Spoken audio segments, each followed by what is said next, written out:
नरसिंह भात के बारे में तो आप सभी ने जरूर सुना होगा। जब भगवान कृष्ण ने नरसिंह भगत की बेटी के यहाँ पर आकर खुद भात भरा था।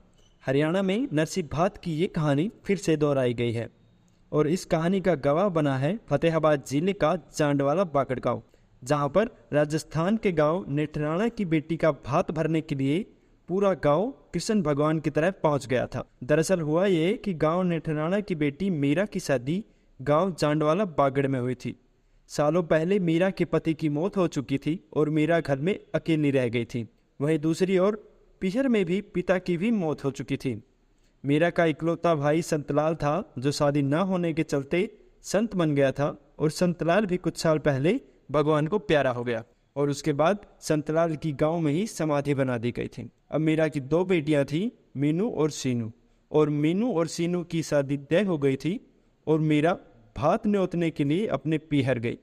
लेकिन गांव में उसके परिवार का कोई सदस्य जिंदा नहीं बचा था, तो वह भाई की समाधि पर गई।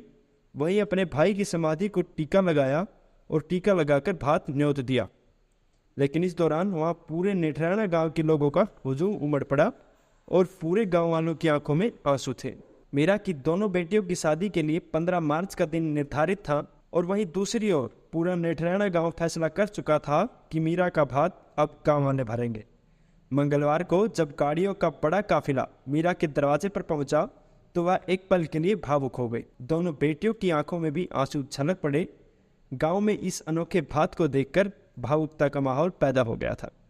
मीरा की बेटी की शादी में गांव नेठराणा से लगभग 700 भाती पहुंचे थे। इसमें महिलाएं और पुरुष दोनों शामिल थे। भातियों के स्वागत और टिक्के करने में मीरा को करीब 5 घंटे का समय लगा। मौके पर मौजूद नेठराणा के लोगों ने बताया कि वैसे तो पूरा गांव ही भात भरने आना चाहता था, लेकिन ज़्यादा भीड़ न हो इसके लिए हम अपने अपने वाहनों से लगभग 700 आदमी ही आए हैं। गांव नेठराणा के सभी गांव वालों ने मिलकर भात दिया और इस तरह लगभग 10 लाख रुपए से ज़्यादा भात में राशि आई। मीरा, उसकी बेटियों और परिवार के सदस्यों के लिए कपड़े और गहने अलग से दिए गए। अब दोनों गांव के आसपास के क्षेत्रों में इस अनूठे भात की चर्चा हर किसी की जुबान पर बनी हुई है। सभी नेठराणा गांव की इस पहल की सराहना करते हुए नहीं थक रहे हैं। आप इस अनोखे भात और गांव वालों का मीरा को लेकर जो प्यार है उसके बारे में क्या कहना चाहेंगे, कमेंट करके ज़रूर बताइएगा। और हरियाणा से जुड़ी हुई लेटेस्ट न्यूज़ और अपडेट पाने के लिए RNA हरियाणा न्यूज़ चैनल को ज़रूर सब्सक्राइब कीजिएगा।